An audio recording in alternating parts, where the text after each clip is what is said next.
Chapter 37. Mrs. Palmer was so well at the end of a fortnight that her mother felt it no longer necessary to give up the whole of her time to her, and, contenting herself with visiting her once or twice a day, returned from that period to her own home and her own habits, in which she found the Miss Dashwoods very ready to resume their former share, about the third or fourth morning after their being thus resettled in Berkeley Street. Mrs. Jennings, on returning from her ordinary visit to Mrs. Palmer, entered the drawing-room, where Eleanor was sitting by herself, with an air of such hurrying importance as prepared her to hear something wonderful, and giving her time only to form that idea, began directly to justify it, by saying, "Lord, my dear Miss Dashwood, have you heard the news?" "No, ma'am." "What is it?" "Something so strange. But you shall hear it all. When I got to Mr. Palmer's, I found Charlotte quite in a fuss about the child. She was sure it was very ill. It cried, and fretted, and was all over pimples. So I looked at it directly, and, Lord! My dear, says I, it is nothing in the world but the red gum. And nurse said just the same. But Charlotte, she would not be satisfied, so Mr. Donovan was sent for, and luckily, he happened to just come in from Harley Street, so he stepped over directly, and as soon as ever he saw the child, he said just as we did, that it was nothing in the world but the red gum, and then Charlotte was easy. And so, just as he was going away again, it came into my head, I am sure I do not know how I happened to think of it, but it came into my head to ask him if there was any news. So upon that, he smirked and simpered and looked grave, and seemed to know something or other, and at last he said in a whisper, "For fear any unpleasant report should reach the young ladies under your care as to their sister's indisposition, I think it advisable to say that I believe there is no great reason for alarm. I hope Mrs. Dashwood will do very well." "What? Is Fanny ill?"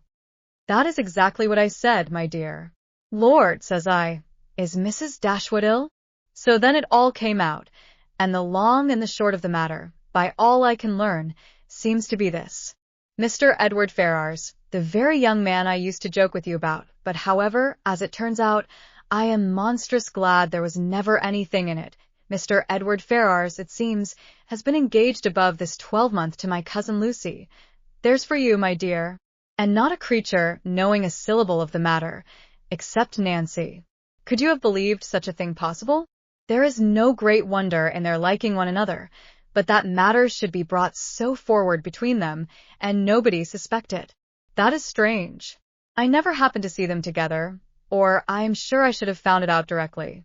Well, and so this was kept a great secret, for fear of Mrs. Ferrars, and neither she nor your brother or sister suspected a word of the matter, till this very morning, poor Nancy, who you know, is a well-meaning creature, but no conjurer, popped it all out. Lord, thinks she to herself, they are all so fond of Lucy, to be sure they will make no difficulty about it. And so, away she went to your sister, who was sitting all alone at her carpet work, little suspecting what was to come, for she had just been saying to your brother, only 5 minutes before, that she thought to make a match between Edward and some lord's daughter or other, I forget who. So you may think what a blow it was to all her vanity and pride. She fell into violent hysterics immediately, with such screams as reached your brother's ears, as he was sitting in his own dressing-room downstairs, thinking about writing a letter to his steward in the country. So up he flew directly, and a terrible scene took place, for Lucy was come to them by that time, little dreaming what was going on. Poor soul! I pity her. And I must say, I think she was used very hardly, for your sister scolded like any fury, and soon drove her into a fainting fit. Nancy, she fell upon her knees and cried bitterly, and your brother, he walked about the room, and said he did not know what to do. Mrs. Dashwood declared they should not stay a minute longer in the house, and your brother was forced to go down upon his knees too, to persuade her to let them stay till they had packed up their clothes.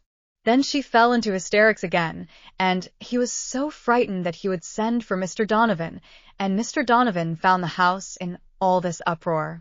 The carriage was at the door ready to take my poor cousins away, and they were just stepping in as he came off. Poor Lucy in such a condition, he says, she could hardly walk, and Nancy, she was almost as bad. I declare I have no patience with your sister, and I hope, with all my heart, it will be a match in spite of her. Lord, what a taking poor Mr. Edward will be in when he hears of it. To have his love used so scornfully, for they say he is monstrous fond of her, as well he may. I should not wonder if he was to be in the greatest passion, and Mr. Donovan thinks just the same. He and I had a great deal of talk about it, and the best of all is that he has gone back again to Harley Street, that he may be within call when Mrs. Ferrars is told of it, for she was sent for as soon as ever my cousins left the house, for your sister was sure she would be in hysterics too, and so she may, for what I care. I have no pity for either of them. I have no notion of people's making such a to-do about money and greatness. There is no reason on earth why Mr. Edward and Lucy should not marry, for I am sure Mrs. Ferrars may afford to do very well by her son, and though Lucy has next to nothing herself, she knows better than anybody how to make the most of everything. I dare say, if Mrs. Ferrars would only allow him 500 a year, she would make as good an appearance with it as anybody else would with 8. Lord, how snug they might live in such another cottage as yours, or a little bigger, with 2 maids and 2 men, and I believe I could help them to a housemaid, for my Betty has a sister out of place, that would fit them exactly. Here Mrs. Jennings ceased, and as Eleanor had had time enough to collect her thoughts, she was able to give such an answer and make such observations as the subject might naturally be supposed to produce. Happy to find that she was not suspected of any extraordinary interest in it, that Mrs. Jennings, as she had of late often hoped might be the case, had ceased to imagine her at all attached to Edward, and happy above all the rest, in the absence of Marianne, she felt very well able to speak of the affair without embarrassment, and to give her judgment, as she believed, with impartiality on the conduct of every one concerned in it. She could hardly determine what her own expectation of its event really was, though she earnestly tried to drive away the notion of its being possible to end otherwise at last than in the marriage of Edward and Lucy. What Mrs. Ferrars would say and do, though there could not be a doubt of its nature, she was anxious to hear, and still more anxious to know how Edward would conduct himself. For him she felt much compassion, for Lucy very little, and it cost her some pains to procure that little. For the rest of the party none at all. Mrs. Jennings could talk on no other subject. Eleanor soon saw the necessity of preparing Marianne for its discussion. No time was to be lost in undeceiving her, in making her acquainted with the real truth, and in endeavoring to bring her to hear it talked of by others, without betraying that she felt any uneasiness for her sister, or any resentment against Edward. Eleanor's office was a painful one. She was going to remove what she really believed to be her sister's chief consolation. To give such particulars of Edward as she feared would ruin him for ever in her good opinion, and to make Marianne, by a resemblance in their situations, which to her fancy would seem strong, feel all her own disappointment over again. But unwelcome as such a task must be, it was necessary to be done, and Eleanor therefore hastened to perform it. She was very far from wishing to dwell on her own feelings, or to represent herself as suffering much, any otherwise than as the self-command she had practiced since her first knowledge of Edward's engagement might suggest a hint of what was practicable to Marianne. Her narration was clear and simple, and though it could not be given without emotion, it was not accompanied by violent agitation, nor impetuous grief. That belonged rather to the hearer, for Marianne listened with horror, and cried excessively. Eleanor was to be the comforter of others in her own distresses, no less than in theirs, and all the comfort that could be given by assurances of her own composure of mind, and a very earnest vindication of Edward from every charge but of imprudence, was readily offered. But Marianne for some time would give credit to neither. Edward seemed a second Willoughby, and acknowledging as Eleanor did, that she had loved him most sincerely, could she feel less than herself? As for Lucy Steele, she considered her so totally unamiable, so absolutely incapable of attaching a sensible man, that she could not be persuaded at first to believe, and afterwards to pardon, any former affection of Edward for her. She would not even admit it to have been natural, and Eleanor left her to be convinced that it was so, by that which only could convince her, a better knowledge of mankind, Her first communication had reached no farther than to state the fact of the engagement and the length of time it had existed. Marianne's feelings had then broken in and put an end to all regularity of detail, and for some time all that could be done was to soothe her distress, lessen her alarms, and combat her resentment. The first question on her side, which led to farther particulars, was, "How long has this been known to you, Eleanor? Has he written to you?" "I have known it these 4 months. When Lucy first came to Barton Park last November, she told me in confidence of her engagement." At these words, Marianne's eyes expressed the astonishment which her lips could not utter. After a pause of wonder, she exclaimed, "For months? Have you known of this 4 months?" Eleanor confirmed it. "What? While attending me in all my misery, has this been on your heart? And I have reproached you for being happy.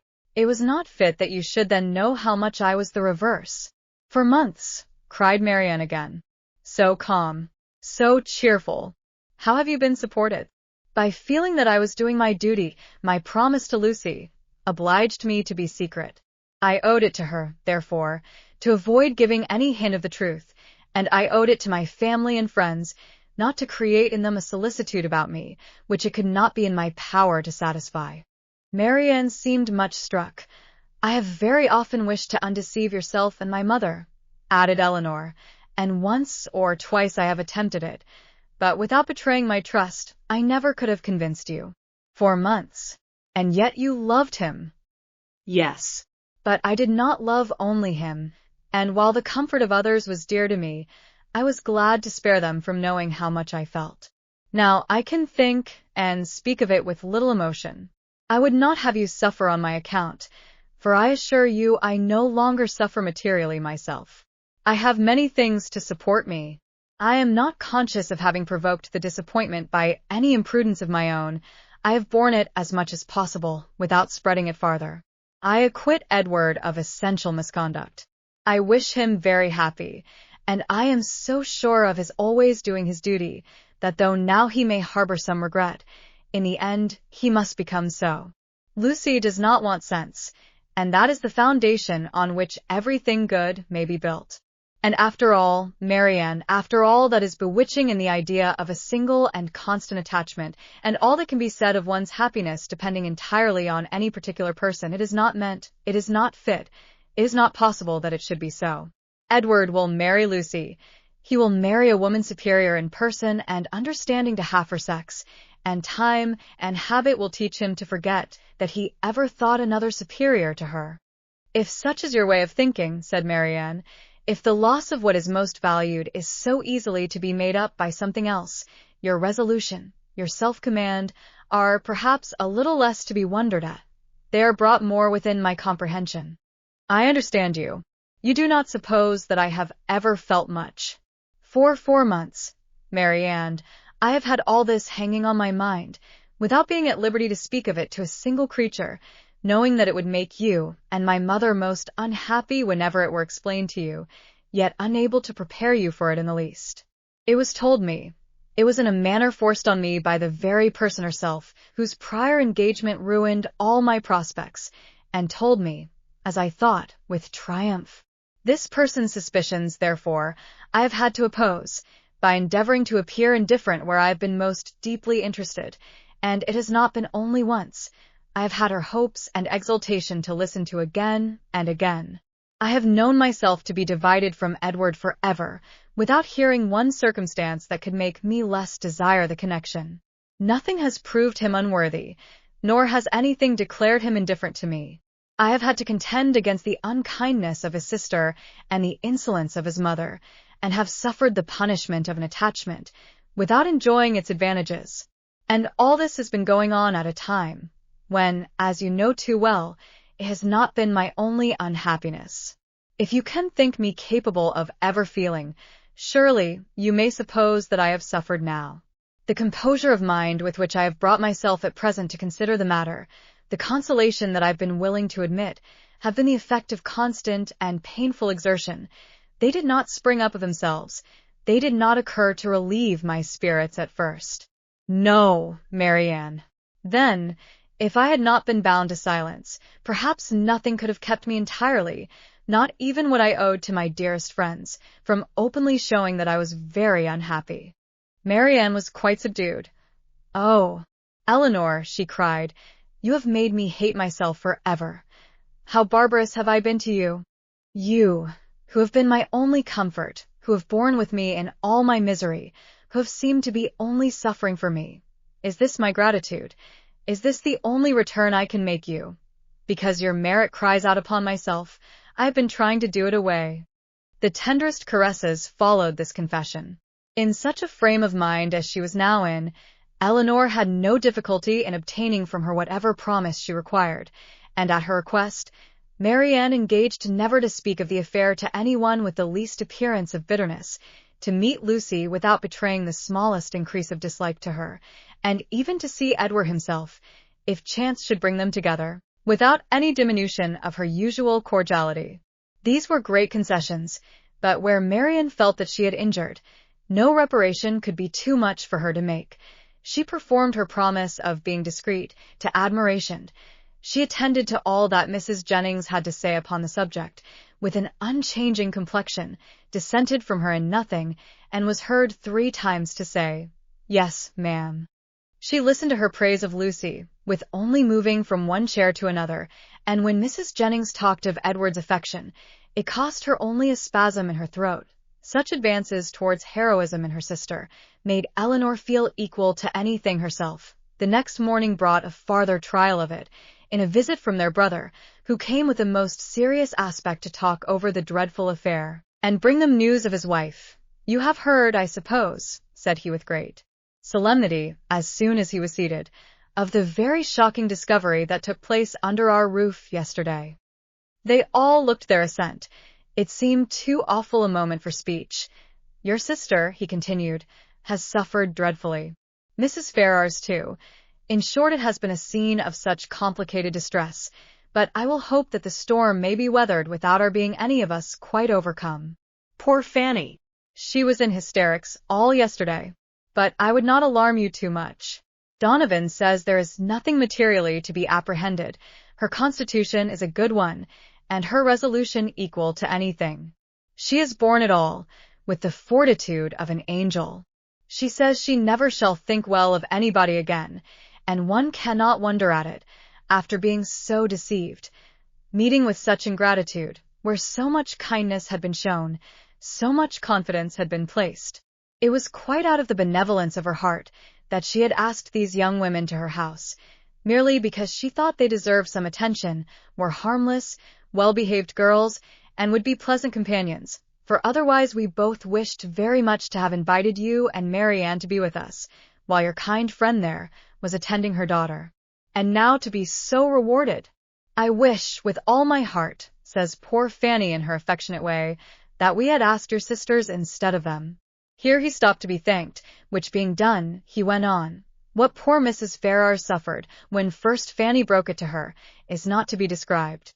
While she with the truest affection had been planning a most eligible connection for him, was it to be supposed that he could be all the time secretly engaged to another person? Such a suspicion could never have entered her head. If she suspected any prepossession elsewhere, it could not be in that quarter. "There, to be sure," said she, "I might have thought myself safe." She was quite in an agony. We consulted together, however, as to what should be done, and at last she determined to send for Edward. He came. But I am sorry to relate what ensued. All that Mrs. Ferrars could say to make him put an end to the engagement, assisted too, as you may well suppose, by my arguments and Fanny's entreaties, was of no avail. Duty, affection, everything was disregarded. I never thought Edward so stubborn, so unfeeling before.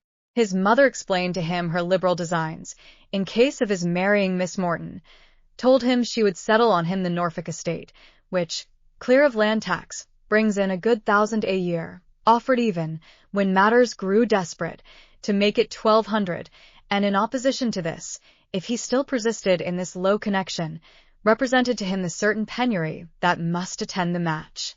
His own £2,000 she protested should be his all. She would never see him again, and so far would she be from affording him the smallest assistance, that if he were to enter into any profession with a view of better support, she would do all in her power to prevent him advancing in it. Here Marianne, in an ecstasy of indignation, clapped her hands together and cried, "Gracious God! Can this be possible?" "Well may you wonder, Marianne," replied her brother, "at the obstinacy which could resist such arguments as these. Your exclamation is very natural." Marianne was going to retort, but she remembered her promises and forbore. All this, however, he continued, was urged in vain. Edward said very little, but what he did say was in the most determined manner. Nothing should prevail on him to give up his engagement. He would stand to it, cost him what it might. "Then," cried Mrs. Jennings with blunt sincerity, no longer able to be silent, "he has acted like an honest man. I beg your pardon, Mr. Dashwood, but if he had done otherwise, I should have thought him a rascal. I have some little concern in the business, as well as yourself, for Lucy Steele is my cousin, and I believe there is not a better kind of girl in the world, nor one who more deserves a good husband." John Dashwood was greatly astonished, but his nature was calm, not open to provocation, and he never wished to offend anybody, especially anybody of good fortune. He therefore replied, without any resentment, "I would by no means speak disrespectfully of any relation of yours, madam. Miss Lucy Steele is, I dare say, a very deserving young woman, but in the present case, you know, the connection must be impossible. And to have entered into a secret engagement with a young man under her uncle's care, the son of a woman especially of such very large fortune as Mrs. Ferrars, is perhaps altogether a little extraordinary. In short, I do not mean to reflect upon the behavior of any person whom you have a regard for, Mrs. Jennings. We all wish her extremely happy, and Mrs. Ferrars's conduct throughout the whole has been such as every conscientious, good mother, in like circumstances, would adopt. It has been dignified and liberal. Edward has drawn his own lot, and I fear it will be a bad one." Marianne sighed out her similar apprehension, and Eleanor's heart wrung for the feelings of Edward, while braving his mother's threats, for a woman who could not reward him. "Well, sir," said Mrs. Jennings, "and how did it end?" "I am sorry to say, ma'am, in a most unhappy rupture. Edward is dismissed forever from his mother's notice.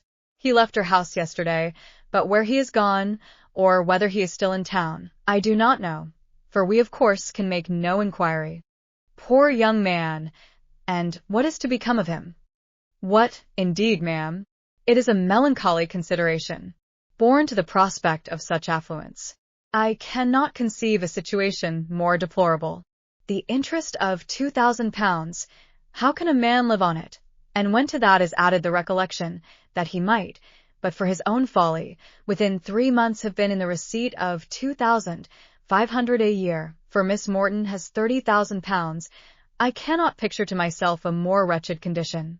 We must all feel for him, and the more so, because it is totally out of our power to assist him." "Poor young man!" cried Mrs. Jennings. "I am sure he should be very welcome to bed and board at my house, and so I would tell him if I could see him. It is not fit that he should be living about at his own charge now, at lodgings and taverns." Eleanor's heart thanked her for such kindness towards Edward, though she could not forbear smiling at the form of it. "If he would only have done as well by himself," said John Dashwood, "as all his friends were disposed to do by him, he might now have been in his proper situation, and would have wanted for nothing. But as it is, it must be out of anybody's power to assist him. And there is one thing more preparing against him, which must be worse than all. His mother has determined, with a very natural kind of spirit, to settle that estate upon Robert immediately, which might have been Edward's, on proper conditions. I left her this morning with her lawyer, talking over the business." "Well," said Mrs. Jennings, "that is her revenge. Everybody has a way of their own. But I don't think mine would be to make one son independent, because another had plagued me." Marian got up and walked about the room. "Can anything be more galling to the spirit of a man," continued John, "than to see his younger brother in possession of an estate which might have been his own? Poor Edward! I feel for him sincerely." A few minutes more spent in the same kind of effusion concluded his visit, and with repeated assurances to his sisters that he really believed there was no material danger in Fanny's indisposition, and that they need not therefore be very uneasy about it, he went away, leaving the three ladies unanimous in their sentiments on the present occasion, as far at least as it regarded Mrs. Ferrars's conduct. The Dashwoods and Edwards. Marianne's indignation burst forth as soon as he quitted the room, and as her vehemence made reserve impossible in Eleanor and unnecessary in Mrs. Jennings, they all joined in a very spirited critique upon the party.